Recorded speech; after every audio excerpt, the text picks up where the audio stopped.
여기 찬란했던 홍콩의 과거를 대표하는 남성이 있습니다. 그는 남자이면서도 여성스러웠고 마초적이면서도 동시에 수줍었으며 한없이 선해 보이다가도 영악한 얼굴로 변신하여 홍콩의 영화계를 사로잡았죠. 그 누구보다 빛났던 인생을 살았지만 또 한편으로는 그 누구보다 혼란했던 삶을 산 인물. 오늘 살펴볼 인물, 바로 1990년대 홍콩을 대표하는 슈퍼스타 장국영입니다.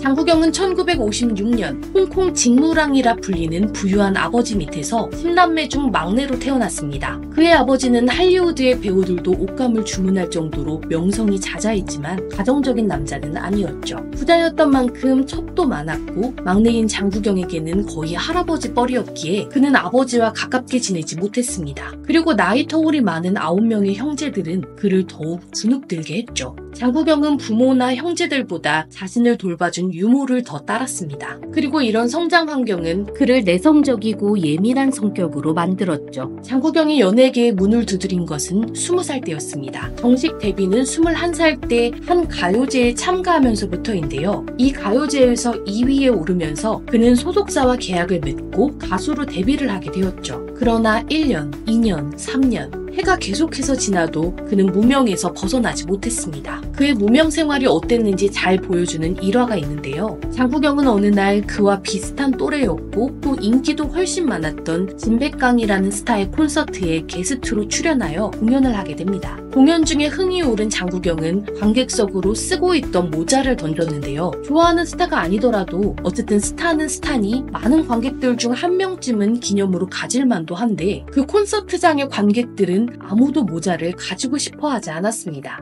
모자를 받은 관객은 다시 던지고 모자를 받게 된 또 다른 관객은 또다시 던지고 하면서 돌고 돌아 모자가 다시 무대 위로 돌아오게 된 것입니다. 다시 돌아온 모자를 보면서 장국영은 이를 악물고 반드시 성공하고 말겠노라고 다짐했다고 합니다. 또 다른 일화도 있습니다. 27살 때 장국영은 홍콩의 한 가수 시상식에 참석하게 됩니다. 스텝은 장국영을 앞자리로 안내했고 장국영은 스텝이 안내해준 대로 앞자리에 앉았습니다. 그런데 앞자리에 앉았던 다른 가수들이 모두 상을 받아 장국영은 앞자리 중 유일하게 상을 받지 못한 가수가 되고 맙니다. 이때 장국영은 수치스러워서 눈물까지 흘렸다고 하죠. 하지만 이러한 굴욕들을 발판 삼아 그 다음 해부터 장국영은 모니카라는 노래로 기어이 가수로서 엄청난 성공을 맛게 됩니다. 또 백발마녀전과 야반가성의 주제가를 직접 작곡하고 히트시켜 대만 금마장과 홍콩 금상장에서 상을 받기도 했죠. 이렇게 장국영은 가수로서 먼저 성공하게 되면서 중화권에서는 장국영을 배우보다 가수로 생각하는 사람들이 많다고 합니다. 가수로 성공한 후 영화배우로서 장국영이 본격적으로 유명세를 타게 된 것은 1986년 30살에 출연한 오우삼 감독의 영화 영웅본색과 1987년 정소동 감독의 천녀유혼에 출연하면서였습니다. 특히 천녀유혼에서 장국영이 여주인공 왕조연과 물속에서 키스를 하던 장면은 홍콩 영화 역사상 가장 아름다운 키스씬으로 뽑히기도 하였습니다. 그러나 이제 막 성공의 길로 들어서나 싶던 그에게 또 다른 시련이 닥쳐왔습니다. 그 시련은 바로 솔직해도 너무나 솔직했던 그의 성격으로부터 비롯된 것이었는데요. 장국영은 하고 싶은 말은 다 해야 직성이 풀리는 성격이라 주변에서 많은 오해를 샀다고 합니다. 천안문 사태에 대해 중국 정부를 대놓고 비난했고 중국 조직폭력배 조직인 삼합회의 영화계 진출에 대해 공개적으로 반대하는 발언을 여러 번 하였죠. 그리고 장국영은 그의 사생활을 집요하게 파고드는 파파라치들에게도 적대적인 감정을 가지고 있었기에 언론 집단에 대한 비난을 여러 번 하였고 이로 인해 매스컴과도 사이가 좋지 않았습니다. 그러던 중 장국영의 콘서트에서 그의 팬 중 한 명이 당시 홍콩의 또 다른 유명 스타였던 알란탐의 팬과 주먹 다짐을 하다가 사망하는 사건이 발생합니다. 홍콩 언론들은 기다렸다는 듯 장국영처럼 사회에 무리를 일으키는 연예인은 연예계를 은퇴해야 한다는 기사들을 쏟아냈습니다. 불같은 성격의 장국영은 연예계와 언론에 질릴 대로 질려 마침내 1990년 은퇴를 선언하였죠. 장국영은 지긋지긋한 연예계에서 발을 빼고 캐나다로 이민을 가 평생 평온한 인생을 살아갈 결심을 하게 됩니다. 그러나 그의 오랜 매니저는 이미 화려한 연예계 생활에 익숙해진 장국영이 일반인으로서의 캐나다 생활에 절대 적응하지 못할 것이라고 생각했고, 보도자료를 배포할 때 은퇴라는 단어를 가수 은퇴라고 내용을 살짝 수정해서 배포합니다. 그리고 매니저의 예상대로 장국영은 캐나다 생활을 몇 개월 버티지도 못하고 홍콩으로 돌아오게 되죠. 홍콩으로 돌아온 이후 그는 아비정전, 태양별이, 동사서독, 해피투게더 등 1990년대 홍콩 영화를 대표하는 명작들에 대거 출연하면서 가수 은퇴 이전의 인기를 뛰어넘어 홍콩 그리고 아시아의 대배우로 등극하게 됩니다. 1995년 39살에는 은퇴 선언을 번복하고 가수로 다시 컴백하여 많은 히트곡들을 탄생시키기도 하였죠.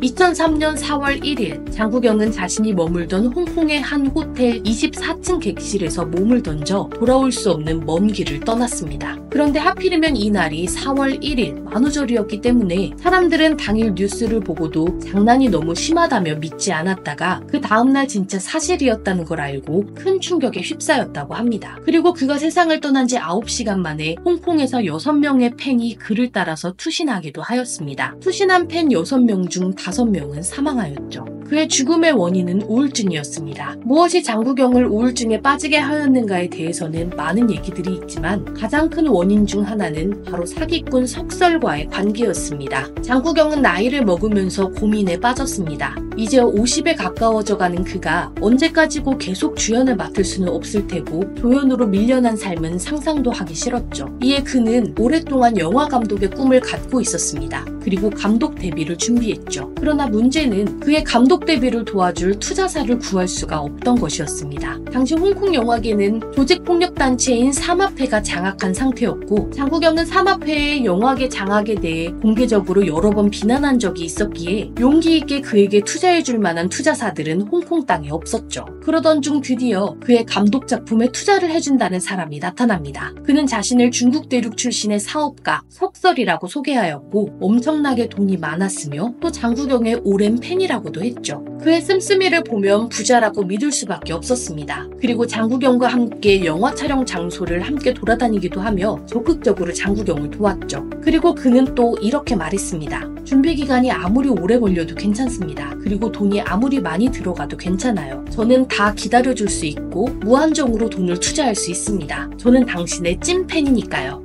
네, 누가 봐도 전형적인 사기꾼의 말투죠. 그러나 순진한 장국영은 그를 믿었습니다. 무려 2년간 그를 가까이에서 보아왔기에 자신이 보는 모습이 진짜라고 믿었죠. 주변 사람들은 모두 장국영에게 그 사람 행실이 좀 이상하다, 조심해라 라며 그를 경계할 것을 조언했으나 영화감독 데뷔에 흥분을 감출 수 없었던 장국영에게는 그런 말들이 들리지 않았습니다. 한 홍콩의 투자사가 그의 영화에 투자할 의향을 보였음에도 장국영은 이미 투자사가 있다며 거절하기도 하였죠. 그리고 드디어 크랭크인의 디데이가 다가왔고 장국영은 자신이 알고 있는 최고의 영화 스태프들을 모두 불러 모아 촬영에 들어갈 준비를 했습니다. 그런데 2002년 3월 30일 뉴스에서 청천벽력 같은 소식이 들려옵니다. 바로 사업가 석설이 구속됐다는 것입니다. 알고 보니 석설은 사기꾼이었고 장국영 영화에 투자하려 했던 300억 원의 자금은 사실 비리, 사기 사건의 비자금이었음이 밝혀집니다. 그는 한순간에 믿었던 친구를 잃었고 영화 감독의 꿈도 물거품이 되어버렸죠. 이로 인한 상실감이 그가 극단적인 선택을 하는데 가장 큰 원인이 되었을 것이라 추측되고 있습니다. 그리고 장국영이 사망하면서 오랫동안 매니저 역할을 해왔던 강학덕은 충격 고백을 하는데요. 바로 자신이 장국영의 오랜 동성 애인이라는 것입니다. 이전부터 파파라치들에 의해 장국영이 동성애자가 아니냐는 의혹이 있어 오긴 했지만 강학덕은 장국영의 장례식을 직접 주관했고 발인식 날에는 우리의 사랑은 하늘도 갈라놓을 수 없다는 내용이 담긴 조화를 보내고 화장터에서는 장국영의 관을 붙잡고 오열했습니다. 너무 심하게 오열을 해서 서 있지도 못할 정도였다고 합니다. 그리고 장국영의 사후 유언장에 따라 그의 유산 460억 원은 모두 강학덕에게 상속되었죠. 장국영을 동성애자로 알고 계시는 분들이 많겠지만 그는 실제로 청소년 때 끈질기게 꼬셔서 사귀었던 여성도 있었고 배우로 성공한 후 홍콩 여배우와도 사귄 적이 있습니다. 그리고 장국영은 생전 당학덕을 연인으로 인정한 적이 없었습니다. 오히려 항상 친구라고 하며 부정하는 쪽이 가까웠죠. 당학덕은 장례식 추도사에서 장국영과 1983년부터 연인 관계가 시작되었다고 밝혔으나 그 당시에도 장국영은 이미 여자친구가 있었다고 합니다. 그리고 사귀었던 홍콩 여배우와 그 외 다른 여자에게도 프로포즈를 한 적이 있었는데 만약 당학덕의 말이 사실이라면 장국영은 동성 애인을 두고 끊임없이 여러 여자들과 사귀고 결혼하자고 프로포즈를 한 셈이 됩니다. 그래서 당학덕이 장국영의 유산을 노리고 그와 동성 애인이라고 거짓말을 했다는 설과 장국영의 유언장을 조작했다는 루머도 있었죠. 다만 또 다른 일화로는 장국영이 당학덕과 손을 잡고 길을 걷고 있는데 한 파파라치가 사진을 찍었고 이를 알면서도 장국영은 당학덕의 손을 놓지 않았다고 합니다. 그러고 나서 당학덕과 찍힌 사진이 언론으로 보도되자 그 기자에게 사진이 마음에 든다, 예쁘게 찍어줘서 고맙다고 했다고 하죠. 삼합해든 중국이든 눈치 보지 않고 자신의 생각을 과감없이 드러냈던 인물. 그럼에도 누구보다 뛰어난 연기력으로 지금까지도 홍콩 영화를 대표하는 배우를 손에 꼽으라면 반드시 세 손가락 안에 들어가는 인물. 연기에 대한 열정 못지않게 사랑과 사람에도 누구보다 진심이었던 인물. 지금까지 홍콩을 대표하는 슈퍼스타 장국영의 인생 이야기였습니다.